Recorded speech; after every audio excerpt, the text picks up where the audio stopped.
বর্তমান শিক্ষা ব্যবস্থা সম্পূর্ণ পাল্টে গেছে। তো সেই ক্ষেত্রে আমাদেরকে হাতে কলমে শিক্ষার প্রতি বেশি গুরুত্ব দেওয়া হয়েছে। আমরা সমবৃত্তভূমিক বেলুন বা সিলিন্ডারের এই সূত্রগুলো বাস্তব উদাহরণ দিয়ে মনে রাখার চেষ্টা করব। মুখস্থ না করেও এগুলো মনে রাখা যায়। সেটা কিভাবে? আমি এইখানে একটা সমবৃত্তভূমিক বেলুন লিখেছি, তাই না? তো আমি এই চিত্রের সঙ্গে মূলত আজকে এইটা কল্পনা করব। এখন এইটাকেই মনে করে নিচ্ছি যে এই চিত্রের সমবৃত্তভূমিক বেলুন।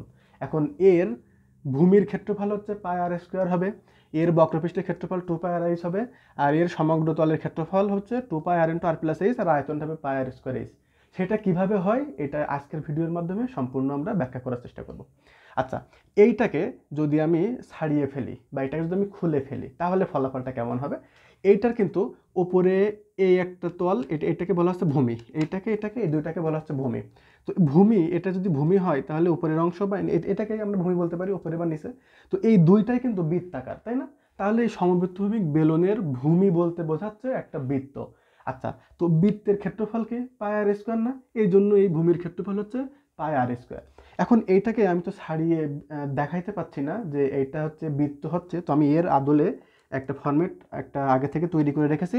এইটাকেই মূলত আমরা এর সঙ্গে কল্পনা করলে বা এর সাথে কল্পনা করলে আরও বিষয়টা ক্লিয়ার হবে। এখন এইটাকে আমরা ছাড়িয়ে দেখব যে আসলে এটা কেমন আকৃতির হয়, তাই না?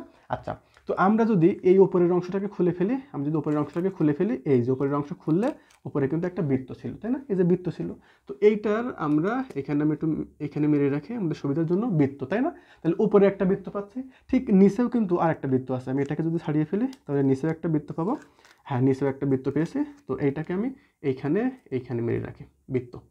তাহলে এই যে আমার বেলুন বা সিলিন্ডারটা আছে, এই বেলুন বা সিলিন্ডারটা ছিল, এই সিলিন্ডারের উপরে এবং নিচে দুইটাই কিন্তু বৃত্তাকার একটা ফরম্যাট থাকার কারণে আমরা তলকে বলতেছি যে এটা একটা বৃত্ত।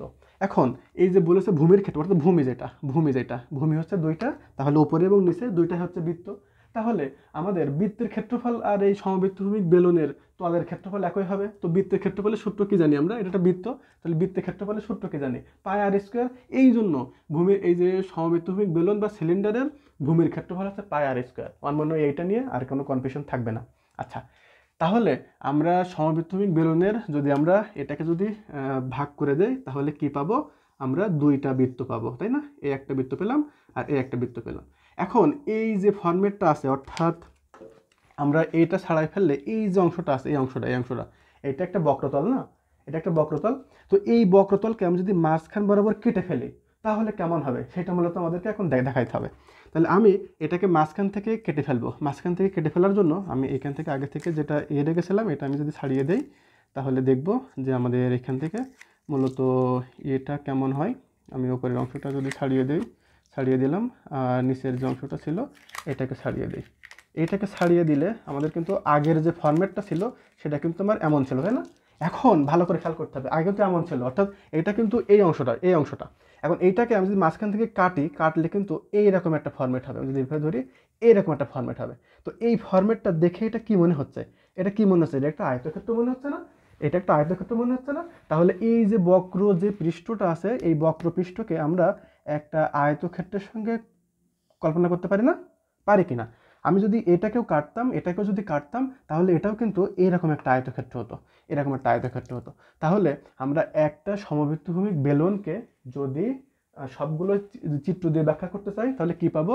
এর দুই ভূমিতে দুইটা বৃত্ত পাবো, এবং এই যে বক্রতলটা আছে এই বক্রতলে আমরা যদি মাঝখান থেকে কেটে দেই একটা আয়তক্ষেত্র পেয়ে যাবো, তাই না?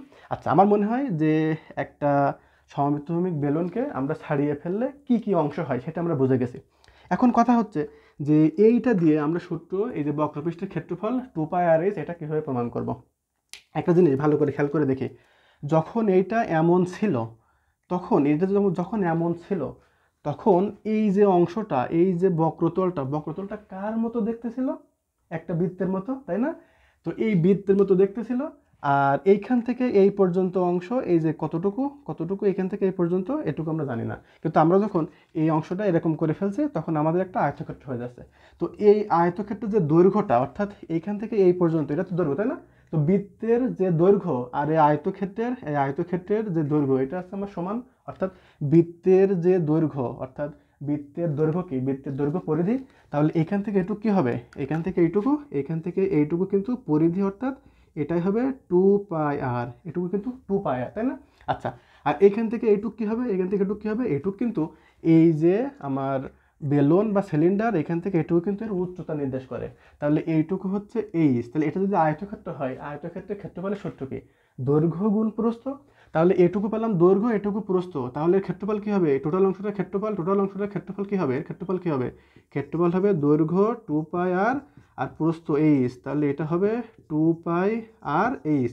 এই সেই 2πr এইচ বক্রপৃষ্ঠের ক্ষেত্রফল। বক্রপৃষ্ঠ কোনটা, এই অংশটুকু, অর্থাৎ এইটাই এই পৃষ্ঠটা, এই পৃষ্ঠের ক্ষেত্রফল হচ্ছে এটা। যদি আমরা লম্বি নেই তাহলে এটা হচ্ছে 2πr এইচ। পড়ে যাস না।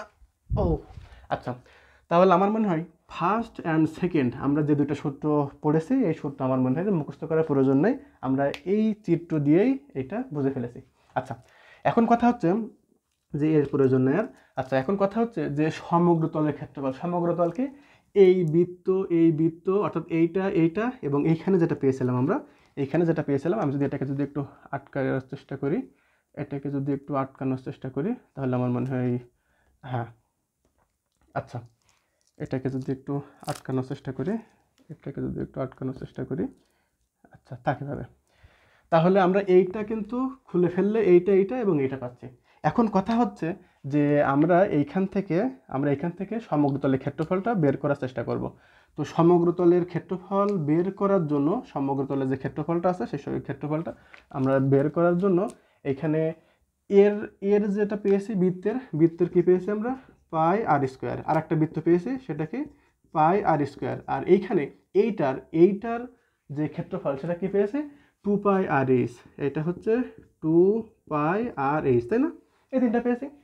এখন দেখব যে এই তিনটা থেকে কি কমন যায়। এইখানে পাই আছে, পায়ার, প্রত্যেক জায়গা থেকে আমার পায়ার করে কমন যাচ্ছে। আমি যদি পায়ার আর যদি কমন নেই, তাহলে আমরা আরেকটা জিনিস করতে পারি। প্রথমে এটা যোগ করে দিই, এটা যোগ করে দিলে কি হবে, 2πr², তাই না? এটা হবে 2πr² প্লাস এটা হচ্ছে 2πrh। এখন 2πr কমন যায়, এই 2πrটা যদি কমন নেই, কি থাকে এখানে আর এখানে থাকে এইচ। তাহলে 2πr × r+h, এই সেই 2πr × r+h সমগ্র তলের ক্ষেত্রফল। অর্থাৎ এই তল প্রত্যেকটা তল, সম্পূর্ণ তল বা সমগ্র তলের ক্ষেত্রফলের সূত্র হচ্ছে 2πr × r+h। আমার মনে হয় যে এই যে সমগ্র তলের ক্ষেত্রফলের সূত্র, এটা নিয়েও আর কোনো অসুবিধা নাই। এখন চলে আসি আয়তনের সূত্রকে। আচ্ছা, ক্ষেত্রফলের জন্য আমার দৈর্ঘ্য গুণ প্রস্থ এটা ঠিক ছিল, কিন্তু যখন আমি আয়তন নির্ণয় করব তখন কিন্তু দৈর্ঘ্য, প্রস্থ আর উচ্চতা প্রয়োজন। তো এই যে আমার সিলিন্ডার, এই সিলিন্ডারের উচ্চতাকে আমরা মনে করে নিই যে এই উচ্চতা হচ্ছে এইচ। এই ভূমির যে ব্যাসার্ধ, ভূমির ব্যাসার্ধটা হচ্ছে আমার এইটুকু, এইটা হচ্ছে আর, তাই না? আচ্ছা, তো আমরা এই বরাবর এই অনেকগুলো বৃত্ত, অর্থাৎ এই সংখ্যক বৃত্ত নিয়ে কিন্তু আমার এই সিলিন্ডারটা গঠিত, তাই না?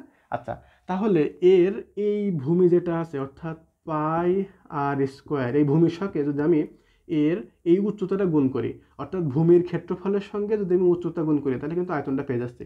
তাহলে আয়তন কি হচ্ছে, আয়তন হচ্ছে πr²h, এই সেই πr²h, এটাই হলো আমার আয়তন কি, ভূমির ক্ষেত্রফলের সঙ্গে উচ্চতা গুণ করলে কিন্তু আমরা এর আয়তনটা পেয়ে যাচ্ছি। কারণ ক্ষেত্রফল দৈর্ঘ্য গুণ প্রস্থ আর উচ্চতা, অর্থাৎ দৈর্ঘ্য, প্রস্থ, উচ্চতা তিনটা নিয়েই কিন্তু আমার আয়তনটা হয়ে যাচ্ছে।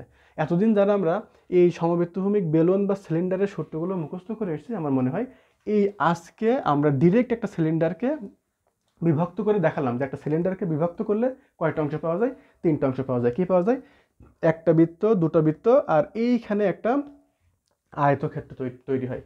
অর্থাৎ এই আয়তক্ষেত্র হচ্ছে আমরা বলতেছি বক্রপৃষ্ঠ, এটাকে বলতেছি ভূমি, অর্থাৎ এইখান থেকে আমাদের এই সূত্রগুলো ডিরেক্ট কিন্তু আমরা প্রমাণ করতে পারি।